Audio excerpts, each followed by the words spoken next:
man. So correct me if I'm wrong, but I think this may be the first time that I'm ever seeing Steph Curry in someone comment section checking somebody for his wife after all that's been going on, you know, and it may be because of the person, who the person is that he's responding to. Okay, so it's been some viral things that's going on with Ayesha Curry. When I see her name, I don't even pay attention to it. But my thing is, a story is not a story until certain people respond to it and they make it a story, then I have to come and cover it. So Steph Curry responded to this, makes it something that I gotta figure out what the hell she said, because this dude made a video about it. Killer Mike responded, and then Steph Curry responded like, Killer Mike, nah, not you, Mike, not you. So first, let's see what the hell was said, because I gotta figure out the context. So this caption is crazy. Steph Curry's wife, Ayesha Curry, said he was not her type and never saw them being a thing in high school. Admits when he first got in the NBA, she hated it. I thought I was going to be the one out there getting it. That caption sounds crazy.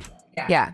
I get what you're saying of like you never saw him as something, but I'm like, when you look back, is there any memory that you're like, maybe there was something or no? Never. I in the beginning hated it so much. I like did not sign up for that.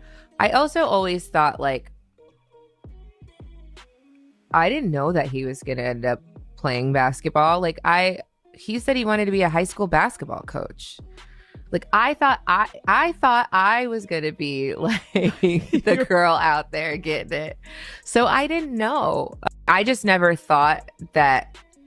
Okay, so my first thoughts when it comes to that, I heard that story 1,000 times from different people. What I look for is consistency in the reactions. When Simone Biles' husband was saying shit like that, they were defending Simone Biles and saying that she need to leave that man, all right? And he didn't even say that she wasn't his type. He just said he didn't know who she was. I don't see a lot of men saying she wasn't my type. Oh, yeah, Toby Nwigwe. Sorry if I said his name the wrong way, but Toby and his wife Fat, he said she wasn't his type at first. Women was pissed off. Fire. They did not like that he had a similar attitude when described when they first met.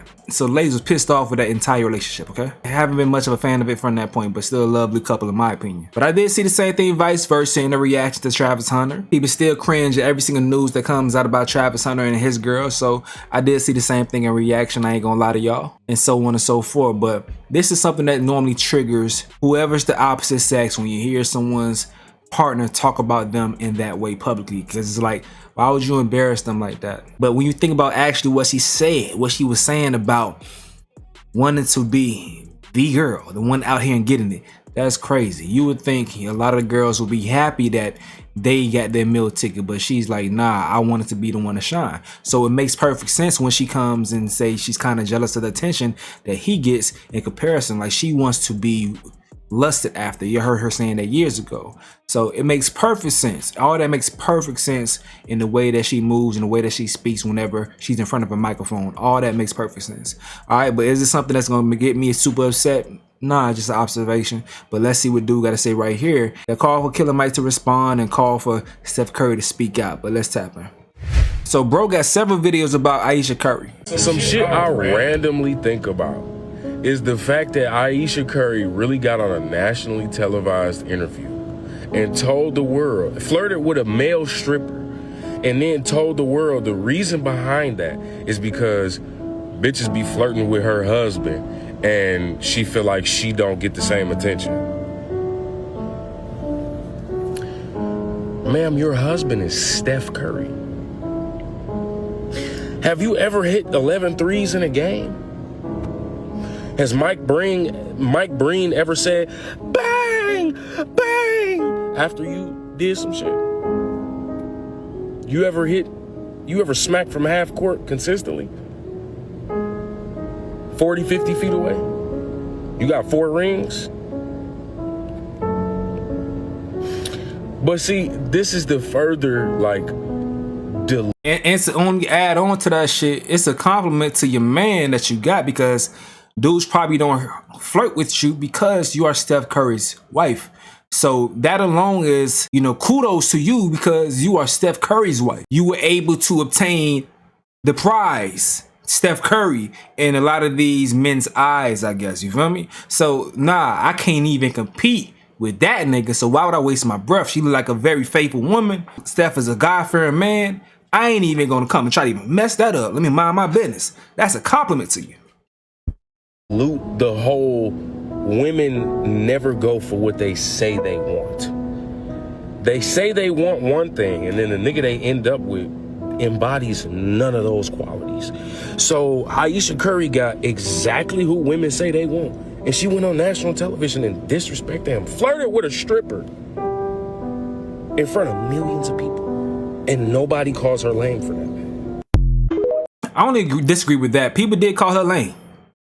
That's one thing we ain't gonna do. We write history. People did call her lame. I remember that. Now the last video I did miss out on that one, but I guess after he said that, then that video went viral that we just watched, and then he made this video right here. I don't know if anybody else noticed this, but Ayesha Curry is putting in maximum effort to let the world know that she is struggling with trying not to cheat on her husband, and because she can just smell an opportunity to embarrass this man, because she gets on every interview telling everybody about just how frustrated she is with his success, how frustrated she is that women desire him, how much she wished it was her being lusted after by people who don't give a fuck about her, how desperately she wants to get attention from other men, how locked down she feels with the kids. Every interview she goes on, she unwarrantedly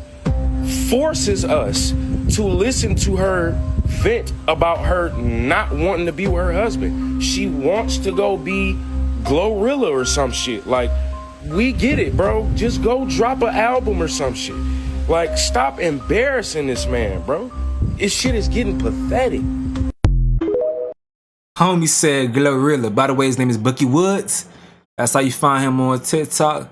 Y'all see how that's how y'all find him on Instagram. That's him, all right? So that's what Steph is responding to. So let's read what Steph said. So Killer Mike says, my nigga said she want to be big. She want to be Glow.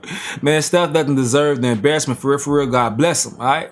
So Steph says, nah, not you, Mike. I'm cool skating silent and letting these other clowns have their moment. And you're the worst of them, Bull Woods.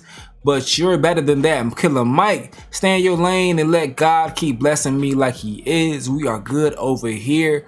Deuces, okay? So he came and stood up for his wife. He came and stood up for his wife. You know, sometimes there are some people that acknowledge that they, in their minds, you may not agree with this. In their minds, they feel like they put in the work to get the partner that they have, and if they didn't put that work in, they wouldn't have that partner. So they possibly think that they are lucky, or they should just be happy with what they wound up with. Everyone may not think that, but some people in their minds, that's how I think the logic goes. When we look at them, we think, why the hell are they putting up with this? They just may feel like that's the best they can do. You may not agree with it. I'm just trying to paint the picture that that's what's going on up here for people like him. I think, you know? Because yes, we don't know what goes on behind closed doors, but what comes out in the public, when that shit be kind of like, whoa. It makes you wonder, it makes your mind wonder what really goes on behind closed doors. Because if she's saying that out here, what she's saying in there, I don't even want to know. But what are people saying in the comment section? Because I realized the Shade Room did not put the context of what he's responding to. They just, you know, showing this. But I want to see what people are saying in the comment section though. Mind you, Steph is happily married while all these men with no wife are flustered. I thought Killer Mike has a wife. Period. I love a man that always has his woman's back. That's Megan James. As a man, why are you watching Ayesha Curry interviews? See, I told y'all, I just scrolled past the shit. You know, as a man, why are you gossiping about a married woman? Dude says I'm with Steph. Don't speak on my wife. That's a code no man should break. Especially when my wife not speaking on y'all. That's not what she said at all. Men do not relate to Ayesha because men would never sacrifice their youth, body, career, dreams for a woman the way she did for Steph. That's a crazy way of looking at shit, dog. I can't lie, dog. I can't lie. That's just a crazy way of looking at shit. Of all that he sacrifices to make her not have to worry about so much shit, it's looked at like it's a negative.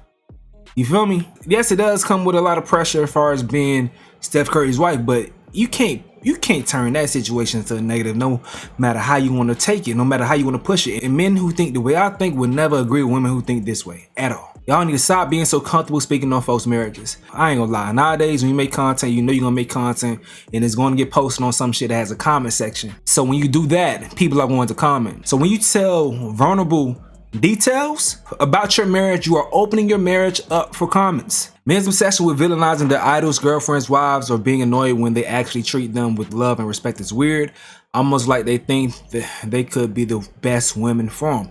Nah, this is bullshit because y'all do the vice versa. It's people. It's not just men, it's people. When people idolize someone, more than likely they idolize someone because they see themselves in them or whatever. They may be living vicariously through them because they may have achieved something that they wish that they could have achieved. I say, for instance, when I talk about a Simone Biles situation, I say that she, in these girls' minds, she's like a Disney princess story. So you want that Disney princess to have a certain type of Prince Charming. And if this guy doesn't check the boxes in their minds, they are going to shun and bash that man. They do it all the damn time. So it's not just men, weird obsession. No, we're just people when it comes to idolizing people, period. Stop trying to make it gay. Y'all trying to make everything gay. Best thing about social media, now everyone can see how much men really do gossip. I think it's good that men do talk about relationships though, or dynamics of relationships and things of that sort, because you didn't hear men talk about that much in the past. So now the expectations are out there. And when you have expectations out there, people could, hear what's going on and find out what's more realistic. Sometimes some folks have some unrealistic standards and you don't realize your shit unrealistic until you talk to other folks and you realize, oh, so y'all not doing this in y'all situation? Oh, that's what's going on with you? Oh shit, my girl do the same thing. Ooh. So like sometimes you need to talk about these things, and a lot of people aren't comfortable talking on amongst each other. Some folks, and online is where people feel more comfortable expressing themselves, you feel me? Because we have a buffer with these screens, you feel me? Matter of fact, I had to get a new phone in case I got a Sung Jin Woo shit. My pain shit and broke up. But we got these screens in front of us that give us a buffer and make people more comfortable to really speak their truth, get their shit off. So it's a difference. And I don't shun people for speaking candidly about certain things. So what happens, as I tell you all the time, celebrities become placeholders when they talk about things that normal people go through. They become placeholders. And we have all these different areas on the internet, the manosphere or the dating world, all this shit like that, all this dating content. People then try to pick apart trendy situations, then plug and play them within the normal things that they talk about in the dating content that they cover. So that happens. It is what it is, man. If Killer Mark is Steph Curry's friend, writing that was messy. I agree. Maybe they're not friend though. Just because these people have blue checks or they famous don't mean they're friends. But you do respect certain people based on what you think they're all about, based on their public perception. That's how that shit goes. But hey, man, I hope y'all enjoyed this video. I just want to come and discuss this with y'all. And that's just that right there. Let me know what you got to say in the comment section below. I'm going to hit out of here though. This has been another update with Stace. Yo.